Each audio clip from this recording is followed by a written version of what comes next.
Friend کے چکروں میں لگ گئے. وہ ماں باپ چاہ رہے ہیں کہ ہم اپنے خرچے پہ ان کا نکاح کرائیں, شادی کرائیں, بچے اب اس کے لیے ایگری نہیں ہیں.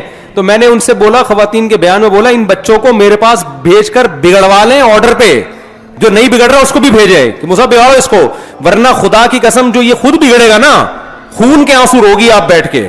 اس کو ہو کیا گیا ہے, کیونکہ ایک دفعہ جب یہ زنا میں لگ گیا نا, پھر جب اس کی شادی ہوگی, اس کی بیوی کو یہ شکایت نہیں ہوگی ساس کا سلوک اچھا نہیں ہے, اس کی بیوی کو شکایت ہوگی اس کے 20 لڑکیوں سے حرام اور ناجائز تعلقات ہیں. آج کل لڑکیوں کی جو کمپلینس شوہروں کی آ رہی ہیں وہ یہ نہیں ہے کہ سلوک اچھا ہے, وہ آتی ہیں ایسی بھی بڑی کمپلینس آ رہی ہیں کہ ہمارے میاں کی عورتوں سے کیا ہے, چکر ہیں.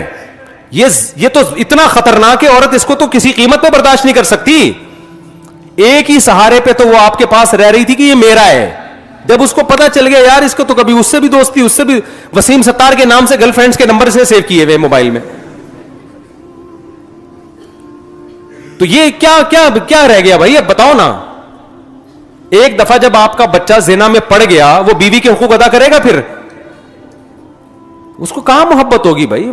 ہماری سوسائٹی میں ایک ہی عورت پہلی دفعہ جب زندگی میں آتی ہے وہی اس کی زندگی ہوتی ہے, اس سے ٹوٹ کے محبت کرتا ہے. جب 10-20 گرل فرینڈز اور لڑکیوں سے تعلقات, تو بھائی پھر وہ شادی وادی تو آپ کراؤ گی بھی تو نہیں کرے گا.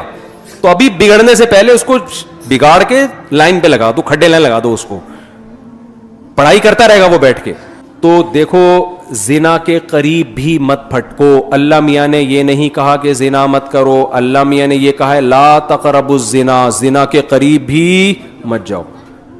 آج کل لڑکوں میں کسی لڑکی کی انون نمبر سے کال آ گئی تو فری تو ہوتے ہی ہیں لازمی. آپ ایک کانسیپٹ بنا لو اپنا کہ میرے لیے صرف میری بیوی, اس کے علاوہ کوئی بھی نہیں ہے. اور یہ بات خوب سمجھ لو, زنا میں, لڑکیوں سے حرام دوستیوں میں وقتی لذتیں ہیں, لیکن ایسے زندگی تباہ ہوتی ہے جیسے چرس اور ہیروئن سے زندگی تباہ ہوتی ہے. وقتی مزہ ہے, ہمیشہ کے لیے انسان کا سکون برباد. وہ گھریلو لائف میں ناکام ہو جاتا ہے, گھریلو لائف میں ناکام ہے, برباد ہو جائے گی زندگی. نہ عورت کسی مرد کو لفٹ کرائے. کوئی بندہ رابطہ کرتا ہے بھائی نکاح کے لیے رابطہ کیا ہے تو بات آگے چلے گی, ادروائز بولو نہیں. اور یہ جو ہمارے ہاں جو کانسیپٹ آ رہا ہے نا میاں لیس ہونے کا, میاں لیس کہ بوائے فرینڈ, اور لڑکیوں میں بھی آ رہا ہے نا, تو یہ میں بتا دوں کہ اگر آپ نے میاں لیس زندگی گزاری نا, بوائے فرینڈ کرتی نہیں, جو آج کل کی لڑکیوں کی سوچ ہے, تو آپ کا بڑھاپا وہی ہے جو گوری عورتوں کا بڑھاپا ہوتا ہے. اور یہ زیادہ ٹائم نہیں ہے, 50-55 سال میں بڑھاپا آ جاتا ہے.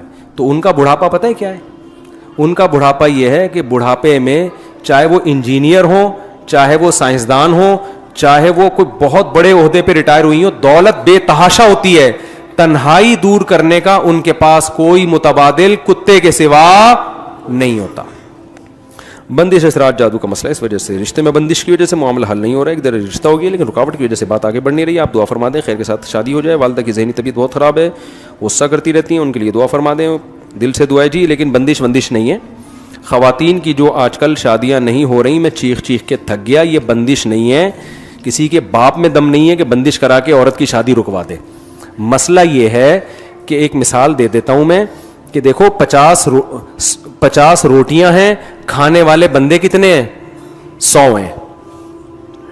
اب ایک روٹی 50 بندوں میں ڈیوائڈ کرو گے تو 50 کو باقیوں کو ملے گی. اب باقیوں کو مل نہیں رہی, وہ کہہ رہے ہیں بندش لگا دی. ہمارے نبی صلی اللہ علیہ وسلم قوم کے سرداروں سے ملے ہیں, روٹی ہے ہی نہیں تو ملے گی کہاں سے. کی حکومت قائم نہیں. تو جو نکاح کرنے والے بندے وہ مارکیٹ میں بہت تھوڑے ہیں, اس لیے کہ یہ سردار ادا کرنے کی چاہت رکھنے والی عورتیں ہول سیل کے حساب سے ڈبل سے بھی زیادہ ہیں. قابو میں آ جائے گی. میں آبادی کا ریشو نہیں بتا رہا, نکاح کرنے والے اور نکاح کے لائق مردوں کی بات کر رہا ہوں. ہمیں یوسف علیہ السلام کی مثال ملتی ہے, وہ جب تھوڑے ہیں اور لڑکیاں زیادہ ہیں تو کہاں سے شادی ہوگی, بندہ ہی نہیں ہے مارکیٹ میں. اس کا حل یہی ہے کہ 50 روٹیوں دربار میں بلا شیئرنگ پہ دے دیا جائے, 2 بندے ایک روٹی میں کیا ہو جائیں, کہا کہ میں رہا ہو کہ میں تو جا رہا ہوں. تو روٹی کی مثال آدمی کی ہے, تو شیئرنگ پہ میاں مل رہے ہیں. یوسف علیہ السلام بادشاہ کے دربار میں بھی گئے ہیں, اور کافر بادشاہ نے پوچھا تو بتا رہا ہوں بھائی میں. بادشاہ نے جب آپ کی باتیں سنی متاثر ہوا, بادشاہ نے کہا میں کسی نے کہا کہ اپنی بیٹی کو رشتہ ہی نہیں ہے. میں نے کہا بھائی رشتے مکین امین, شادی شدہ بندے کا رشتہ چاہیے ہمارے محل میں کے لیے تیار ہونا نہیں کسی اور آپ قابل اعتماد ہیں کہ وہ ایسے ہیں میرڈ ہے دوسری کرنا بھی دے رہا ہے, دوسری پہ دے دو. حضرت یوسف علیہ السلام پہ میاں ملے گا بھائی آپ کو 1/4 ملے گا 1/3 ملے گا اور آدھا نہیں کر ہاف ملے گا. پورا میاں اس زمانے میں ملنا ناممکن نہیں ہے, لیکن جا کے کسی مشکل بہت جو ہے نا وہ مٹی کے گھر میں جا کے رہوں گا. اب اس میں مسئلہ یہ ہے کہ شیئرنگ پہ بندے ہیں لیکن وہ بندے تیار نہیں ہے شیئرنگ کے لیے, روٹی کو حصوں میں ڈیوائڈ ہونے کے لیے تیار نہیں ہے. اس کے دربار میں مسائل ہے, تو یہ بندش بندی کا مسئلہ نہیں ہے, یہ ایک سماجی مسئلہ ہے جو 2-3 شادیوں کے ذریعے ہی حل ہوگا, اس کے علاوہ اس کا کوئی حل نہیں ہے. سمجھتے ہو؟ کسی نے کوئی سوال پوچھنا ہے جلدی سے پوچھیں. اجعلنی علی خزائن الارض, میں حفیظ بھی ہوں اور علیم بھی, میں خزانوں کی حفاظت بھی کروں گا اور میں معیشت کا علم جانتا بھی ہوں. مجھے پتا ہے کہ کتنے خزانوں کو اسٹور کرنا ہے اور کتنوں کو ڈیوائڈ کر کے تقسیم کرنا ہے. یہ علم اللہ نے مجھے معجزاتی طور پر دیا ہے. یوسف علیہ السلام تو وہی باقاعدہ عہدہ بھی مانگ رہے ہیں کہ آپ کہہ سکتے ہیں معاذ اللہ پیغمبر کی نیت پہ شبہ کر سکتے ہیں, اور نکاح کے لیے اس سے صاف پتہ چلتا ہے کہ پیغمبر کا سامنے ایک ویژن تھا کہ آج اگر میرے پاس وزارت کا عہدہ آ جاتا ہے ایک غیر مسلم ریاست میں, بہترین طریقہ ہے. بریلوی حضرات استخاروں کو بہت مانتے ہیں, حالانکہ استخارے میں نکالتے بغلتے کچھ بھی نہیں کر کے دے سکتا ہوں. تو اچھا جذبہ تھا, اس پیر کو پٹا لیں, بولے تو استخارہ نکال دے, حاصل کی اپنی قوم کے لیے, ڈن لیے ان کو دین کے قریب. اس کے علاوہ ورنہ وہ ہمیں پٹھان کچھ بھی استخارہ نہیں کرتا. سارے بریلوی ایسے نہیں ہوتے, لیکن بہت سے بریلوی استخارے میں مسلمان اگر کچھ بھی نہیں نکلتا ہے آپ کو بلائے کہ یہاں کرو یا نہ, استخارہ دعا ہے, دعا ہے, جو ہوگا وہ